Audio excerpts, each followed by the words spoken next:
कहानी के शुरू में हमें बताया जाता है कि फ्यूचर मुस्तकबिल में इंसानों के बीच अपने रिलीजन मजहब को लेकर एक बड़ी जंग छिड़ गई। एक साइड पर थे मिथ्रिक, वो आत्माओं पर यकीन रखते थे और उनकी बातों को मानते थे, तो दूसरी तरफ थे नास्तिक एथियस्ट। उनका ये मानना था कि वो किसी भी मजहब या उससे जुड़ी किसी भी चीज को नहीं मानते। इंसानों ने अपनी इस लड़ाई में मॉडर्न हथियारों के साथ साथ रोबोट्स की भी मदद ली थी, जिसकी वजह से दुनिया में बहुत तबाही हुई। सब कुछ तहस नहस हो गया। दुनिया को तबाह करने के बाद मैथ्रिक के लोग किसी और प्लेनेट की तलाश में निकल गए। तो ये था इस कहानी के शुरू का हिस्सा। शुरुआत में हमें दो रोबोट्स दिखाए जाते हैं, जिसको फादर और मदर कहा जाता है, और इन दोनों रोबोट्स को केपलर 22b पर स्पेसशिप में भेजा गया था। स्पेसशिप को लैंड करते हुए उतारते हुए इनका शिप एक गड्ढे में गिरने वाला था, पर उसके गिरने से पहले ही ये दोनों उसमें से अपने सामान को बाहर निकाल लेते हैं। जिसके बाद मदर इधर प्लेनेट पर आकर 6 बच्चों को पैदा करती है। सब बच्चे अलग अलग नस्ल से ताल्लुक रखते थे।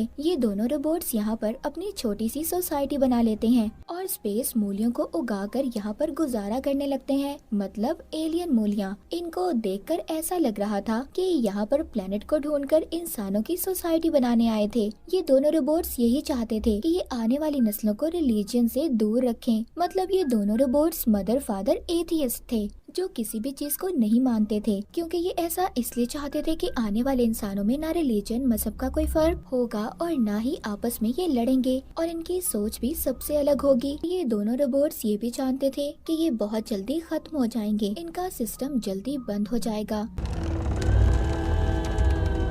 बस ये दोनों ये चाहते थे कि इससे पहले ये खत्म हो, इनको यहाँ जमीन पर असल माहौल बनाना था कि आने वाली नस्लें इनके बगैर रह सकें, उन्हें कोई भी किसी भी किस्म की परेशानी ना हो रिलीजन को लेकर और ना ही किसी और चीज को। इसीलिए ये अपने बच्चों को खेती करना, घर बनाना और साथ ही साथ रिलीजन की बुराइयों के बारे में भी बताती है, ताकि इनके बच्चे हमेशा ही एथियस्ट नास्तिक रहें। एक दिन इनकी बेटी घूमते हुए रास्ता भटक जाती है। फादर और मदर को तो ये लग रहा था कि उनकी बेटी किसी गड्ढे में गिर गई, और फिर आहिस्ता आहिस्ता इनके सभी बच्चे मरने लगते हैं। सिर्फ इनका एक बेटा ही था जो जिंदा बचता है, जिसका नाम कैंपियन था। एक दिन फादर रोबोट आसमान पर स्पेसशिप को देखता है, जो मिथ्रिक की थी। ये गड्ढे में से अपने स्पेसशिप को निकालकर उससे राब्ता करने की कोशिश करता है, क्योंकि उसे ऐसा लग रहा था कि रोबोट मदर जल्दी खराब होकर खत्म हो जाएगी, और अगर उसने अपने बेटे कैंपियन को बचाना है तो उसे मिथ्रिक के मानने वाले लोगों के हवाले करना होगा।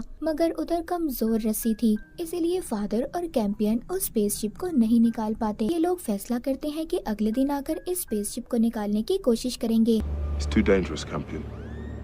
मदर रोबोट को ये पता चलता है कि कैंपियन और फादर मिलकर कुछ गलत करने वाले हैं। जब ये कैंपियन पर चिल्लाती है तो वो इसको सब कुछ सच सच बता देता है कि उसने फादर के कहने पर इंसानों से मदद लेने की कोशिश की। ये सुनकर उसे फादर पर बहुत गुस्सा आता है, इसीलिए वो फादर के पास जाकर उससे पूछने लगती है, तो वो उससे बहकी बहकी बातें कर रहा था। इसीलिए मदर रोबोट को गुस्सा आ जाता है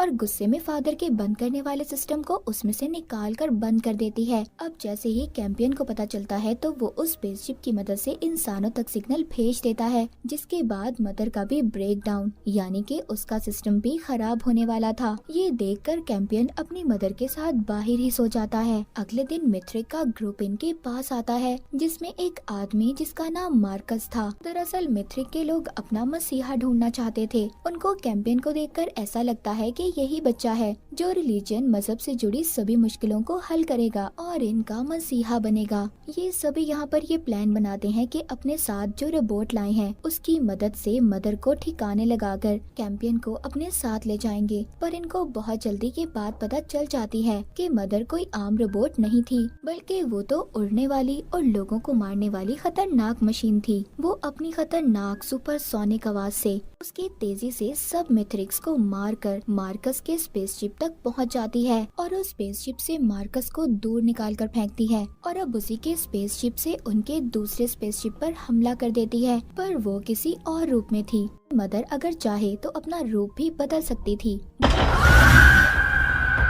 वो वो स्पेसशिप पर हमला करके सभी को मारकर उनके बच्चों को अपने साथ अपने प्लेनेट पर ले आई थी। उधर कैंपियन और मार्कस, जो नाढाल था, आसमान पर स्पेसशिप को तबाह होते देख रहा था। मदर अपने साथ उस स्पेसशिप पर से 5 नए बच्चों को लाती है और कैंपियन को उन बच्चों से मिलवाती है।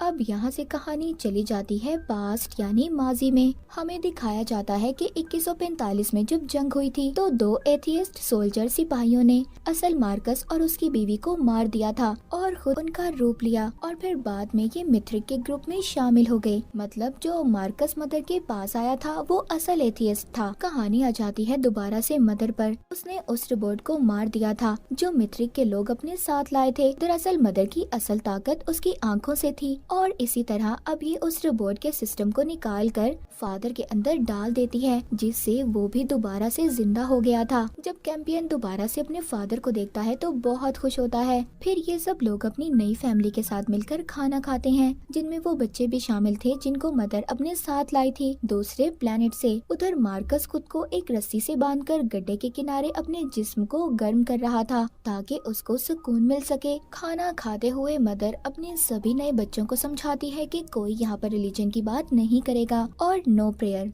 इन 5 नए बच्चों में मार्कस का बेटा भी शामिल था। मतलब वो मदर के पास था। वो फादर को अपनी आंखों की सच्चाई बताती है कि उसकी आंखों में ताकत है और इसीलिए उसने अपनी असली आंखों को छुपा कर रखा हुआ है। कैंपियन को मार्कस के बेटे के पास एक पालतू चूहा बहुत पसंद आता है। मार्कस का बेटा उसे देना तो नहीं चाहता था, पर फिर भी वो दूसरे लड़के के कहने पर कैंपियन को वो चूहा दे देता है। कैंपियन जब सब बच्चों को बताता है कि उनके आने से पहले उसके सभी बहन भाई मर गए और कहीं न कहीं उनकी मौत की वजह मदर है, जिन्होंने अपनी ताकतों से उन सबको मार दिया और जिसके बारे में वो खुद भी नहीं जानती।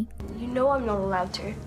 पर तभी उधर सब बच्चे प्रेयर दुआ करने लगते हैं। कैंपियन उनको ऐसा करने से रोक रहा था। जैसे ही मदर रोबोट को कैंपियन के पालतू चूहे के बारे में पता चलता है तो वो उस पर गुस्सा करती है और जिसका चूहा है उसे वापस देने का कहती है, मतलब मार्कस के बेटे को। और इसीलिए कैंपियन ने चूहे को वापस कर दिया था। इधर ही इन बच्चों में एक लड़की थी जो माँ बनने वाली थी। मदर को जल्दी उस लड़की का पता चल जाता है कि वो माँ बनने वाली है और यहाँ पर हमें ये भी पता चलता है मदर के बारे में कि वो किसी को भी देखकर उसके अंदर की सच्चाई जान लेती थी। इसीलिए वो उस लड़की को अब सब बच्चों से अलग रखती है। वो लड़की बताती है कि ये बच्चा मेरी मर्जी से नहीं है। मेरे साथ चर्च में रहने वाले एक आदमी ने बहुत गलत किया। मैं इस बच्चे को नहीं चाहती। मदर कहती है ठीक है, तुम नहीं चाहती, जो तुम्हारे साथ गलत होना था हो गया, पर इस बच्चे का कोई कसूर नहीं है। तुम इसके साथ क्यों गलत करना चाहती हो? मदर का ये रूप देखकर तो लड़की हैरान सी हो गई थी। एक रात एलियन जंगली जानवर इन पर हमला कर देते हैं।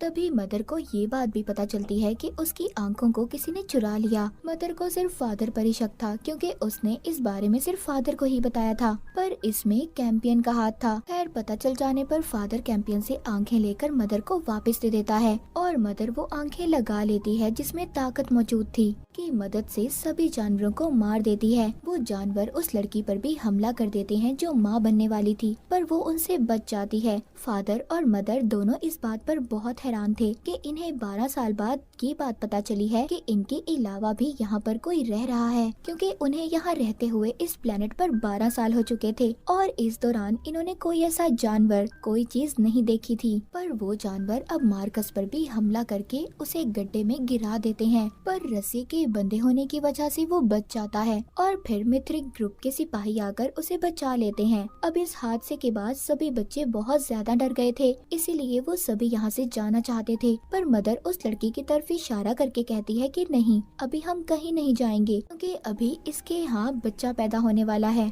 ये सुनकर सभी बच्चे उसकी तरफ देखने लगते हैं। इस कहानी में हमें एक और बात बताई गई है कि केपलर 22 प्लेनेट का सफर जमीन से 13 साल का है। इसी बीच सबको हाइबरनेशन में रखा जाता है, यानी कि उनको लंबी नींद सुलाई जाती है, पर इस नींद में उनका जिस्म तो सो रहा होता है, लेकिन वो अपने दिमाग से सभी के साथ बात कर सकते हैं।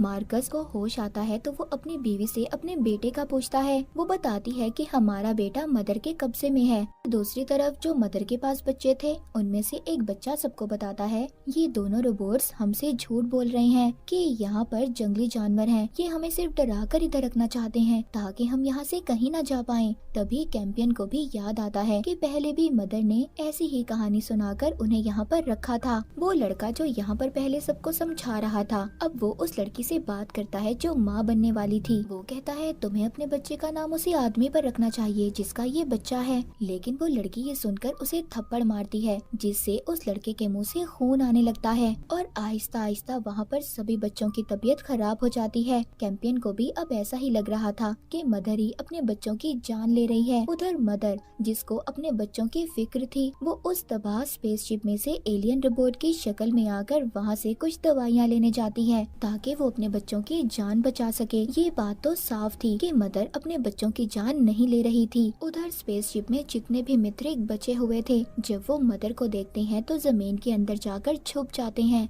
मार्कस अपने साथियों से कहता है कि मुझे लगता है इस रोबोट का प्रोग्राम किसी एथियस्ट ने बनाया है इसीलिए ये हमारी दुश्मन बनी हुई है। खैर मदर उधर से दवाइयाँ लेकर जब वापस जा रही थी का सामना एक मित्रिक रोबोट से होता है लेकिन मदर बड़ी ही आसानी से उस रोबोट को मार देती है। उधर कैंपियन फादर को चकमा देकर सभी बच्चों को लेकर भाग जाता है। उसको मदर रोबोट का ऐसा रूप देखकर लग रहा था कि वो सबको मार देगी। मार्कस और उसकी बीवी को सब पता चल चुका था कि मदर इधर दवाइयाँ लेने आई थी। मतलब सभी बच्चे अभी जिंदा हैं। अब बस इनको अपने लीडर को मनाकर बच्चों को तलाश करने निकलना था। उधर जिन बच्चों को कैंपियन अपने साथ जंगल के रास्ते लेकर निकल गया था उनमें से जो मार्कस का बेटा था उसको एक लड़की की आवाज आती है। ये वो ही थी जो मदर की बेटी थी और घूमते हुए भटक गई थी पर सभी ये जानते थे कि वो मर चुकी है। लेकिन उसकी आवाज अब कहाँ से आ रही थी और यही आवाज उसको सब बच्चों से अलग कर देती है। वो एक गड्ढे में लटक जाता है। फादर को भी जल्दी स्पेसशिप में बैठकर बच्चों की लोकेशन का पता चल जाता है कि बच्चे कहाँ पर हैं। इसीलिए वो जल्दी से उन बच्चों को वापस लेकर घर आता है। यहाँ पर फादर को एक और बात पता चलती है कि बच्चों के मरने की वजह मदर नहीं बल्कि स्पेस मूलियाँ हैं जो खेती कर इन्होंने यहाँ पर उगाई थी। वो जहरीली मूलियाँ सब पर असर कर रही थी लेकिन हैरानी की बात ये थी कैंपियन पर उनका कोई असर नहीं हो रहा था। उधर एक एलियन जानवर कैंपियन पर हमला कर देता है पर सही वक्त पर फादर ने आकर उस जानवर को एक झोपड़ी में कैद कर दिया था। उधर मदर जो दवाइयों की तलाश में थी उसने मार्कस के बेटे को ढूंढ लिया था। रेगिस्तान में हमें दिखाया जाता है मैथ्रिक को वहाँ पर दफन एक बड़ा पत्थर मिलता है। उसकी शक्ल को देखकर ये सब समझते हैं कि ये बहुत खास है। इसको किसी खास मकसद के लिए बनाया गया होगा। उस पत्थर के अंदर से निकलती गर्मी को देखकर सब उसके सामने झुककर इबादत करने लगते हैं। मतलब मैथ्रिक को मानने वाले अपने सही रास्ते पर थे। फादर अपने बेटे कैंपियन से कहता है कि उस जंगली जानवर को मारकर मैं अपने बच्चों का पेट पालना चाहता हूँ जिसको इसने झोपड़ी में बंद किया था। पर कैंपियन कहता है पहले हमें कोशिश तो करनी चाहिए किसी और चीज को ढूंढने की। ऐसे जानवरों को मारना अच्छी बात नहीं है। इसीलिए ये जंगल में दूसरी सब्जियां ढूंढने जाते हैं पर इनको कुछ भी नहीं मिलता। मदर को दिखाया जाता है जिसने सब बच्चों से लॉकेट उतरवाए थे उनको पिघलाकर एक बारीक सा हथियार बनाती है। उन सभी नए बच्चों के अंदर से ट्रैकिंग डिवाइस को बाहर निकाल देती है जिसकी मदद से मार्कस उसकी बीवी और मित्रिक सब बच्चों को ढूंढ रहे थे जिससे उनको अब कुछ भी पता नहीं चल पा रहा था। वहाँ पर एक रोबोट आकर मार्कस पर हमला कर देता है। उसे भी ये पता चल जाता है कि ये काम उसके लीडर का है क्योंकि उसे मार्कस और उसकी बीवी पर शक था कि ये दोनों एथियस्ट से मिले हुए हैं। पर वो सिर्फ मार्कस को मारना चाहता था क्योंकि उसकी बीवी उनके ग्रुप में एक अकेली डॉक्टर थी जो दवाइयों के बारे में जानती थी। इसीलिए लीडर सिर्फ खाली मार्कस को ही मरवाना चाहता था। उधर कैंपियन उस जानवर को आजाद करने वाला था जो फादर का पकड़ा हुआ था पर तभी उधर फादर आ जाता है। कैंपियन की ऐसी इस हरकत पर दोनों रोबोट्स ये सोचते हैं कि उनके बेटे कैंपियन की ये अच्छाई उन्हें कभी न कभी बहुत बड़ी मुसीबत में डाल सकती है। फादर बच्चों को समझाता है देखो, हम आज हैं और कल नहीं, इसीलिए तुम्हें मारना तो सीखना होगा, तुम्हें लड़ाई करना आना चाहिए। एक लड़की ये बात सुनकर उस एलियन जानवर को मारने की कोशिश भी करती है, पर डर से सभी बच्चों के साथ मिलकर भाग जाती है। मदर यहाँ पर रोजाना हाइबरनेशन पॉट में जाकर सो जाती थी, जो जंगल में इसने सबसे छुपा कर रखा हुआ था, जिससे वो अपनी पुरानी यादों में जा सकती थी। उधर मार्कस का प्लान अपने लीडर को मारने का पूरा हो जाता है, क्योंकि पहले लीडर उसको मारना चाहता था, मगर अब मार्कस ने अपने लीडर को मार दिया था। वो उसी पत्थर की आग की मदद से उसे जलाकर राख कर देता है। उसे देखकर सब ये समझते हैं कि वाकई ही इस पत्थर में कोई बात तो है, और जाकर सब लिपट जाते हैं। मार्कस की बीवी भी हैरान थी। वो अपनी बीवी को बताता है कि मुझे अजीब सी आवाज आई थी, उसने मुझसे ये सब करने का कहा, एक सोल आत्मा की आवाज। उसकी बीवी ये सब सुनकर हैरान हो जाती है। इस पूरे हादसे के बाद मिथ्रिक के लोग मार्कस को अब अपना लीडर बना लेते हैं। उधर वो लड़की जो माँ बनने वाली थी, भूख से तंग आकर मदर का वो बारीक हथियार लेकर जो उसने बनाया था, उसकी मदद से उस एलियन जानवर को मार देती है, जो फादर ने कैद करके रखा हुआ था। उसे मारकर सभी बच्चे भूख से तंग उस जानवर का गोश्त खा रहे थे, सिवाय कैंपियन और मार्कस के बेटे को छोड़कर। मार्कस को स्पेसशिप में तलाशी लेते हुए वो आदमी भी मिल जाता है, जिसने उस लड़की के साथ गलत किया था, जो माँ बनने वाली थी, मदर के साथ रहती थी। वो उसको पकड़ लेते हैं। मार्कस कहता है कि हम इस आदमी को मदर के खिलाफ इस्तेमाल करेंगे। बाहर घूमते हुए कैंपियन और मार्कस का बेटा देखते हैं कि एलियन जानवर जिंदा रहने के लिए गड्ढों में लगी हुई फंगस यानी काई खा रहे थे। वो सोचते हैं कि फंगस अगर इनके लिए अच्छी है तो इंसानों के लिए क्यों नहीं, इसीलिए अपने लिए भी ये उस फंगस को इकट्ठा करना शुरू कर देते हैं, जो इनके लिए जहरीली भी नहीं थी।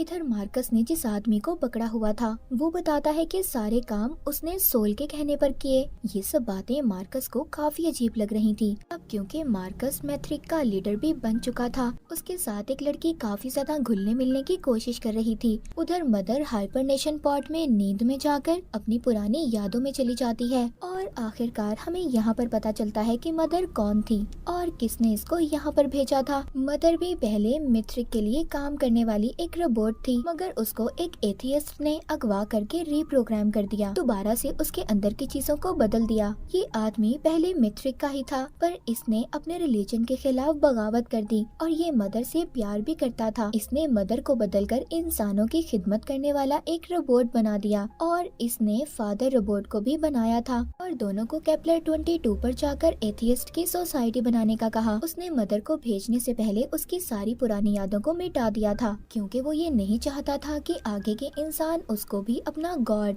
अपना मसीहा समझें। सब चीजों का ताल्लुक कहीं न कहीं मदर से था, क्योंकि मदर ने जो बच्चे पैदा किए थे उनसे आगे की नस्लें चलनी थी। सभी यादों को याद करके मदर दोबारा से अपने घर आकर देखती है, तो उस लड़की ने जहर खाकर मरने की कोशिश की थी, जो माँ बनने वाली थी। मदर उसको उल्टियाँ करवा के बचा लेती है और कहती है कि अब कुछ भी नहीं होगा, मैं किसी को भी मरने नहीं दूंगी, चाहे मुझे कुछ भी करना पड़े। वो ट्रैकिंग डिवाइस जो मदर ने बच्चों से निकालकर दूर फेंक दी थी, वो किसी को मिल जाती है, और वो आदमी उसे अपने साथ ले जाता है। उधर मिथ्रिक को उस डिवाइस से सिग्नल मिल रहे थे, इसीलिए पीछा करते हुए ये उस अनजान आदमी तक पहुँच जाते हैं, पर वो आदमी देखते ही देखते अजीब सी बड़ी बड़ी छलांगे लगाकर गायब हो जाता है। मतलब ये कोई आम इंसान तो नहीं था।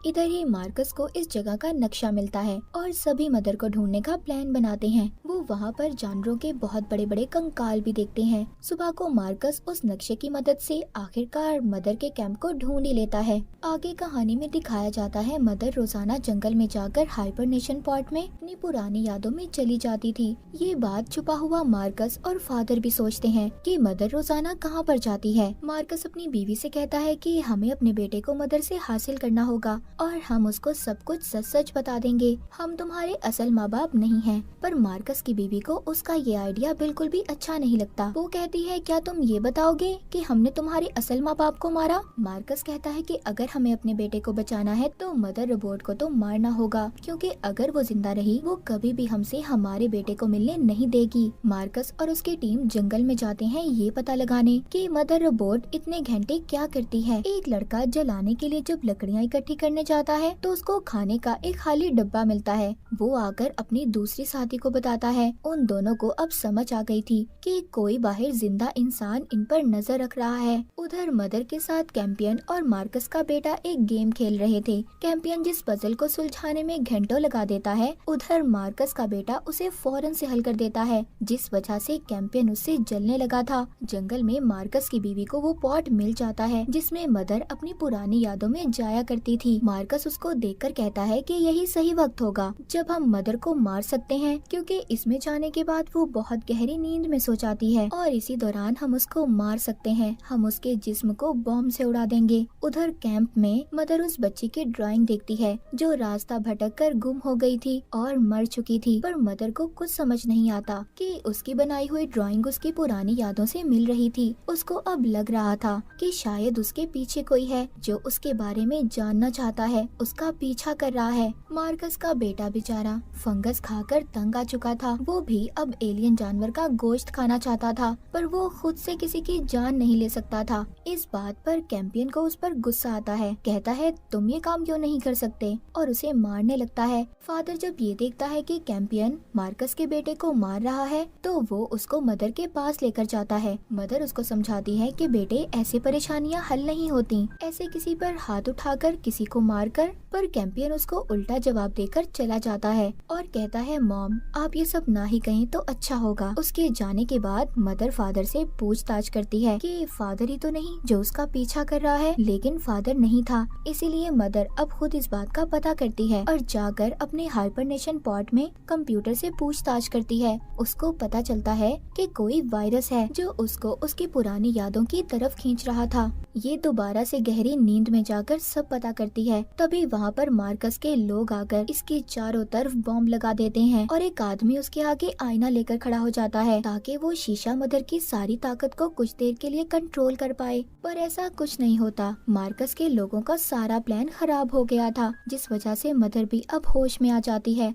और सबको यहाँ पर खत्म करके अपने बच्चों को लेने भागती है। उधर मार्कस की बीवी अपने साथियों के साथ मदर के कैंप पर हमला कर देती है। फादर जल्दी जल्दी अपने सभी बच्चों को बचाकर एक महफूज जगह पर लेकर छुप जाता है, पर मार्कस की बीवी ने अपने बेटे को ढूंढ लिया था। उधर ही एक बच्चा मिथ्रिक के लोगों को फादर के छुपने की जगह बता देता है, जिससे वो लोग फादर पर भी हमला कर देते हैं। लेकिन मदर भी आ गई थी। उसे आने में बहुत देर हो जाती है। फादर बहुत जख्मी हो चुका था। मार्कस की बीवी अपने बेटे को उसके डैड से मिलवाती है, यानी कि मार्कस से। पर मार्कस यहाँ पर कहता है बेटे अभी तुम वापस जाओ, मदर जिंदा है, तो इसीलिए तुम्हें मदर रोबोट के पास वापस जाना होगा और उसकी आंखें चुरानी होंगी। उसी में मदर की सारी ताकतें मौजूद हैं।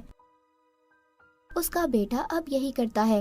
वो मदर के कैंप में जाकर जब उसकी आंखें चुराकर भाग रहा था, जिस पर अब मार्कस उस पर हमला करता है और उसे बहुत मारता है। वो बस मदर को मारने ही वाला था, तभी उसको आवाज आती है मदर को छोड़ दो, उसे जाने दो, मदर को जिंदा छोड़ दो। इसीलिए ये अब उसको जिंदा ही पकड़ लेता है। मार्कस ने मदर रोबोट को एक झोपड़ी में कैद कर दिया था और कैंपियन को भी बंद कर देता है। मार्कस जब मदर के पास जाता है तो वो उससे कहती है क्या मैं जानती हूँ तुम असल मार्कस नहीं हो। वो मार्कस का चेहरा देखकर सब कुछ स्कैन कर लेती है। उधर मिथ्रिक फादर को पकड़कर उसे रिप्रोग्राम करके उसमें तब्दीलियां लाकर उसको अपना नौकर बना लेते हैं। मिथ्रिक कैंपियन को अपना मसीहा समझ रहे थे। उनका ये मानना था कि कैंपियन ही वो बच्चा होगा जो उनकी सारी मुश्किलों को खत्म करेगा, इसीलिए उन्होंने उसे पकड़ा हुआ था। दूसरी तरफ वो लड़की जो माँ बनने वाली थी, वो कैंपियन के पास जाती है और कहती है कि तुम झूठ मूठ का नाटक कर लेना मिथ्रिक के लोगों के सामने कि तुम रिलीजन को मानते हो और जो भी वो कह रहे हैं सब सच है।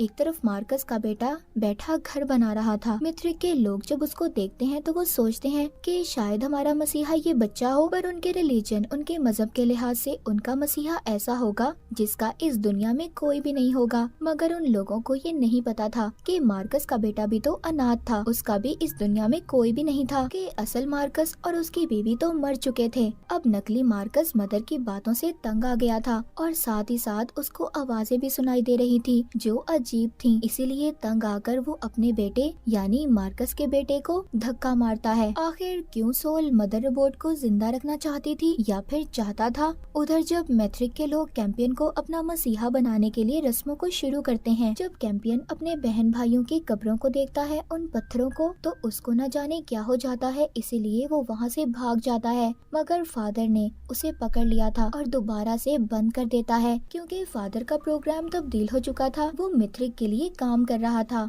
जब मार्कस की बीवी को पता चलता है कि मार्कस ने उनके बेटे पर हाथ उठाया, तो वो काफी गुस्सा होती है। मार्कस को भी मदर के कैंप से उसका वही बारीक हथियार मिल जाता है जो उसने खुद बनाया था, क्योंकि मार्कस ने अपने ख्यालों में भी उसको देखा था। लेकिन मार्कस अब मदर को किसी खुफिया जगह पर ले जाना चाहता था। रास्ते में मार्कस के पास उसका एक साथी भी आता है। मदर उसको बताना चाहती थी कि ये बंदा उनका लीडर नहीं बल्कि एथियस्ट का एक बहरूपिया है। असल मार्कस तो मर चुका है, पर वो आदमी तो अपने लीडर पर बहुत भरोसा करता था और कोई भी बात नहीं सुनता। पकड़े हुए कैंपियन को दोबारा से उसी छोटी बच्ची की आवाजें आती हैं जो मर चुकी थी, जो उससे कह रही थी, खिड़की से देखो मदर और फादर कहाँ पर हैं। मार्कस मदर को कहीं ले जा रहा था और वो लड़की भी अब इनका पीछा करती है जो माँ बनने वाली थी, जिसको मदर ने अपनी बेटी बनाया हुआ था। मार्कस का प्लान मदर को एक गड्ढे में गिराकर मारना था। वो ऐसा समझता था कि ऐसा करने से शायद उसे आवाजें नहीं आएंगी, मगर उसे फिर से आवाज आती है, मदर को छोड़ दो, मत मारो उसे।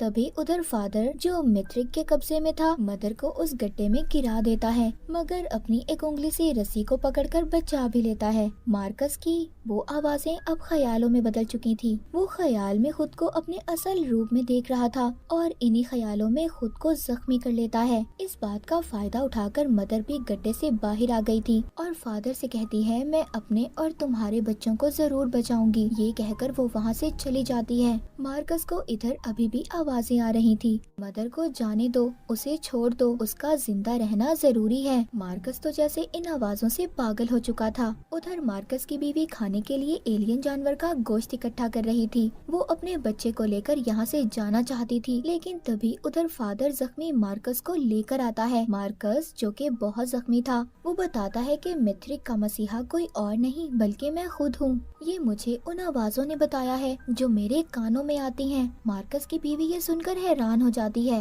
अब वो आवाजें मार्कस के लिए और भी ज्यादा भयानक हो गई थी। वो अपनी असल पहचान ढूंढ रहा था। एक दिन मार्कस उन्हीं आवाजों की वजह से अपना चेहरा काट लेता है अपनी नई पहचान बनाने के लिए, और अपने बेटे से कहता है कि मैं तुम्हें एक जाबाज सिपाही बनाना चाहता हूँ जो कभी भी किसी से नहीं डरेगा। पर इस बच्चे को इन बातों में कोई दिलचस्पी नहीं थी। मदर रोबोट को दिखाया जाता है जो मिथ्रिक के स्पेसशिप में अपनी मरम्मत खुद को ठीक करवाने जाती है। वहाँ पर वो एक खराब रोबोट से एलियन खून लेने लगती है, यानी कि सफेद लिक्विड। इसी दौरान उसे अपने पेट में कुछ महसूस होता है। मदर दोबारा से माँ बनने वाली थी, पर अब उसे जिंदा रहने के लिए लाल खून की जरूरत थी। वो एक जानवर को मारकर उसका खून पीने लगती है। कैंप में एक बच्चा ये देखता है कि फादर ने कोई मैसेज भेजा था। उसको ऐसा लग रहा था कि शायद कि मिथ्रिक के लोगों ने फादर का जो प्रोग्राम बदला है उसी वजह से ये सब है। इधर मार्कस भी ये नहीं चाहता था कि जो कैंपियन था मदर का बेटा, उसका बेटा उससे कोई दोस्ती रखे। पर एक दिन जब वो कैंपियन के पास आता है तो मार्कस उसको देख लेता है और उसे बहुत डांटता है। मार्कस अपनी बीवी को भी बंद कर देता है क्योंकि उसे पता चल चुका था कि उसकी बीवी उनके बेटे को लेकर भागना चाहती है। और यहाँ पर जितने भी मिथ्रिक थे सब उसके लिए इबादत करने लगते हैं, क्योंकि उन्हें ऐसा लग रहा था कि मार्कस की बेबी एथियस्ट बन चुकी है। वो लड़की जो माँ बनने वाली थी वो मदर को ढूंढते हुए उस तक पहुँच जाती है, मगर मदर यहाँ पर उस लड़की पर बहुत चिल्लाती है और उसे जाने का कहती है कि मदर के खून पीने की आदत कहीं उस लड़की को न मार दे। उधर कैंपियन जिसको मार्कस ने पकड़ा हुआ था, मार्कस के बेटे के बताए हुए प्लान के मुताबिक सुरंग बनाकर भाग जाता है और ये सब बच्चे मिलकर मिथ्रिक के चर्च को आग लगा देते हैं। पर मार्कस को ये लगता है कि ये शायद सोल का कोई इशारा है। वो उसके सामने खड़ा हो जाता है और इसी बात का फायदा उठाकर मार्कस की बीवी सभी बच्चों को लेकर यहाँ से भाग जाती है। पहले तो उनका प्लान मार्कस के स्पेसशिप में भागने का था, पर वो खराब था, इसीलिए अब ये मजबूरन जमीन के रास्ते से जाते हैं। फादर इनका पीछा करता है पर अपने आप पर कंट्रोल करके उन्हें जाने देता है। मदर जो स्पेसशिप में थी वो अपने सभी सवालों के जवाब चाहती थी, इसीलिए दोबारा से वो हाइबरनेशन पॉड में जाती है और अब ये आगे अपनी यादों में जाकर बड़े कैंपियन से मिलती है जो उसको बताता है कि अब वो माँ बनने वाली है और उसका असल मिशन तो अब शुरू हुआ है। पहले तो सब कुछ सिर्फ एक ड्रामा था। ये सब जानने के बाद मदर दोबारा से वापस अपने होश में आ गई थी। वो लड़की जो माँ बनने वाली थी उसको वो आदमी भी मिल जाता है जिसने उसके साथ गलत किया था, इसीलिए फौरन से मदर भी उधर आ जाती है। वो आदमी हर वक्त अपने साथ गार्ड का कटा हुआ सर लेकर घूमता था क्योंकि उसे ऐसा लगता था कि अगर वो इससे दूर हुआ तो इसका हेलमेट इसे मार देगा। इसीलिए मदर को जो इंसानी खून की जरूरत थी इस आदमी को पास रख लेती है, जिससे उस आदमी को तो सजा मिल जाती है और मदर को उस आदमी का खून। मार्कस ने भी गुस्से में फादर की एक उंगली काट देता है। वो बच्चा जो फादर के साथ था उसको पता चलता है कि फादर ने जो पहले मैसेज दिया था वो दरअसल फादर का इशारा था अपने प्रोग्राम को ठीक करवाने का, इसीलिए वो बच्चा उसको दोबारा से मैसेज के जरिए ठीक कर देता है। फादर अब वापस आ चुका था। मार्कस ये सोच रहा था कि कैसे वो अपने बेटे को अपने पास रख सकता है, उसे कैसे वापस लाए। वो सोचता है इसमें उसकी मदद सिर्फ सोल ही कर सकती है, इसीलिए वो अब दोबारा से रेगिस्तान में बड़े से पत्थर के पास जाता है। कैंपियन मार्कस के बेटे के साथ बैठा बातें कर रहा था, उन आवाजों के बारे में बात कर रहे थे जो उस छोटी मरी हुई बच्ची की उनको सुनाई देती थी। दूसरी तरफ मदर अपने साथ उस लड़की आदमी को लेकर एक महफूज जगह की तलाश में थी ताकि वो अपने होने वाले बच्चे को सही से पैदा कर पाए। उसको एक महफूज जगह मिल चुकी थी पर वहाँ पर कुछ अजीब से कार्ड लगे हुए थे। मदर के बच्चे भी उसे ढूंढते हुए उस तक पहुँच जाते हैं। मार्कस की बीवी भी उनके साथ थी। मदर अपने बच्चों से मिलती है और बहुत खुश होती है पर अचानक से बेहोश हो जाती है। तभी सभी बच्चों के कहने पर मार्कस की बीवी मदर रोबोट का इलाज करती है। इधर मार्कस मदर के कैंप में पहुंच जाता है। उधर वो ही बच्चा था जिसने फादर को ठीक किया था। वो उससे सबका पूछता है कि सब लोग कहाँ पर हैं, जिस पर वो मना कर देता है और कहता है कि मैं नहीं जानता कि कौन कहाँ पर है। इसीलिए मार्कस ये पता करने के लिए उसके हाथ उस पत्थर पर लगा देता है जिसमें आग थी, पर उस बच्चे को कुछ नहीं होता। इसका मतलब ये था कि ये सच बोल रहा था, इसको कुछ भी नहीं पता था। गुफा में जब मार्कस की बीवी मदर का इलाज कर रही थी, मदर उसको देखकर कहती है, मैं जानती हूँ तुम और मार्कस नकली हो, तुम्हारी पहचान कोई और है। उधर मार्कस के पास से फादर और वो बच्चा अंधेरे में उसका स्पेसशिप लेकर भाग जाते हैं। इस बात पर मार्कस को बहुत गुस्सा आता है और गुस्से में वो अपने एक सिपाही का गला घोटकर मार देता है क्योंकि स्पेसशिप की रखवाली करना इसका काम था, पर उस वक्त ये सो रहा था। इस बात को देखकर जितने भी मित्रिक थे सभी मार्कस के दुश्मन हो गए थे। उधर मदर को जो कार्ड मिले थे उसको स्कैन करके वो एक अलग दुनिया में पहुंच गई थी, जहां पर वो देखती है कुछ आदमी जो काले कपड़ों में थे वो एक एलियन मूर्ति की पूजा कर रहे थे। पर तभी जब मदर ये ख्याल देख रही थी तो इसी दौरान वो आदमी जिसने लड़की के साथ गलत किया था वो भागने की कोशिश करता है और मदर पर हमला भी। पर इसी दौरान दूसरी लड़की उसके आगे खड़े होकर उसका ध्यान भटकाती है और वो लड़की इसके गार्ड के सर को दूर फेंक देती है, जिस वजह से इस आदमी का सर पिचक जाता है और उसकी मौत हो जाती है। मतलब उसका कहना सही था, वो सर ही उसकी मौत की वजह था। तभी यहाँ पर फादर और वो बच्चा भी जिसने फादर को ठीक किया था दोनों स्पेसशिप में यहाँ तक पहुँच गए थे। जब फादर यहाँ पर पहुँचता है तो माँ बनने वाली बात मदर के बारे में सुनकर काफी हैरान होता है। पहले तो ये गुस्सा होकर चला जाता है पर बाद में ये मान जाता है और कहता है कि वो भी उसकी मदद करेगा। यहाँ पर मार्कस की बीवी मदर से कहती है, मैं माँ नहीं बन सकती पर हाँ मैं तुम्हारी मदद जरूर करूँगी।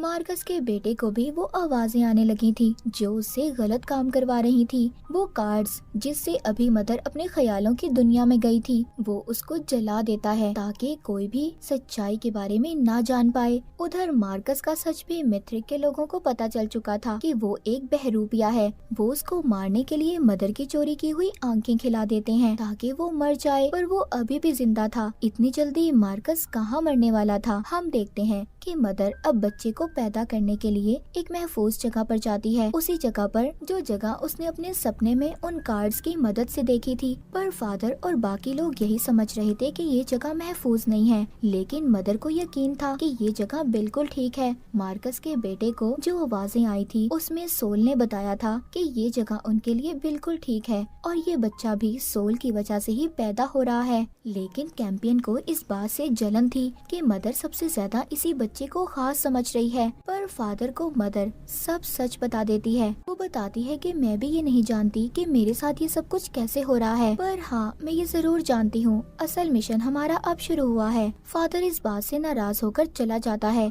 जब मार्कस की बीवी मदर रोबोट का टेस्ट लेती है तो वो बताती है तुम्हारा बच्चा तेजी से बढ़ रहा है और बहुत जल्दी ये दुनिया में भी आएगा। ये सबसे ज्यादा ताकतवर है। दूसरी तरफ मार्कस का बेटा एक गुफा में पहुंच जाता है, जहां पर वो बनी हुई एक ड्राइंग देखता है जिसमें सांप और स्पेसशिप बना हुआ था। क्या ये कोई आने वाले कल का पता बता रहा था या कुछ और? उधर मार्कस जो अभी भी जिंदा था, पर उसके जिस्म पर अजीब से निशान आ गए थे, लेकिन अभी भी उसे ख्याल आ रहे थे कि सोल उसको रास्ता दिखा रही है। और एक स्पेसशिप का पीछा करते हुए वो एक सांप के कंकाल तक पहुंच जाता है। मतलब सांप की भी कोई कहानी थी। इधर उसका बेटा जो स्पेसशिप के पार्ट्स को एक गड्ढे में फेंक रहा था, तभी वहाँ पर मार्कस की बीवी आती है और पूछती है क्या कर रहे हो। वो बताता है कि मुझे सोल ने कहा है ये जगह महफूज है और यहाँ से हम कहीं नहीं जाएंगे। मगर उसकी माँ कहती है बेटा ये सब बातें हैं, कोई सोल नहीं है। मगर उसका बेटा समझने का नाटक कर देता है, लेकिन वो कुछ नया करने वाला था। रात को मदर एक गड्ढे के पास आती है और अपने बनाने वाले से कहती है आगे मुझे क्या करना है, मुझे इस बच्चे के साथ क्या करना होगा।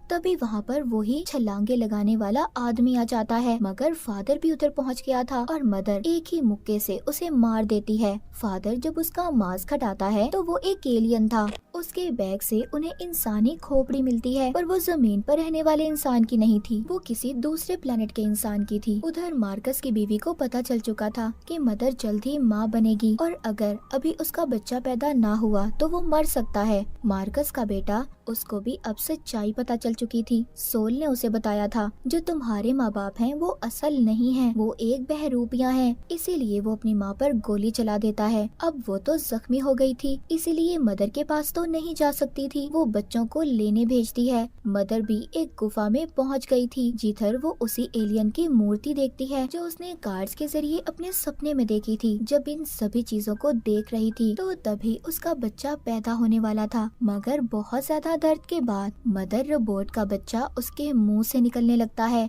और वो कोई इंसान नहीं बल्कि एक सांप था, एक उड़ने वाला सांप जो निकलते ही उसका एंड्रॉइड खून पीने लगता है, यानी कि उसके जिस्म से निकलने वाला सफेद लिक्विड। तभी उधर मदर के दूसरे बच्चे भी आ गए थे, लेकिन अब वो अपने इस बच्चे को सबसे छुपाती है। ये बात तो साफ थी कि जब ये इस प्लेनेट पर आए तो सांप इनका पीछा कर रहे थे। यहाँ पर सांपों का राज था और वो आवाजें जो मार्कस और उसके बेटे को सुनाई दे रही थी वो भी इन्हीं सांपों की आवाजें थी। मदर सब समझ गई थी। मदर समझ गई थी कि उसके साथ ये सब कुछ क्यों हुआ। जब वो हाइबरनेशन पॉड में अपनी पुरानी यादों में जाती थी तो उसके दिमाग पर कोई कब्जा कर लेता था और यही बात थी कि मार्कस का बेटा भी स्पेसशिप को खराब कर रहा था। उन्हें पता था जब ये सांप पैदा होगा तो उसे इंसानी खून की जरूरत होगी, इसीलिए स्पेसशिप के खराब होने की वजह से सब इधर ही रहेंगे, सब फंस जाएंगे और वो सांप आसानी से सबका खून पी सकता है। मदर उस सांप को देखती है जो बहुत जल्दी बड़ा हो रहा था। अगर ये अपने बच्चों की जान बचाना चाहती थी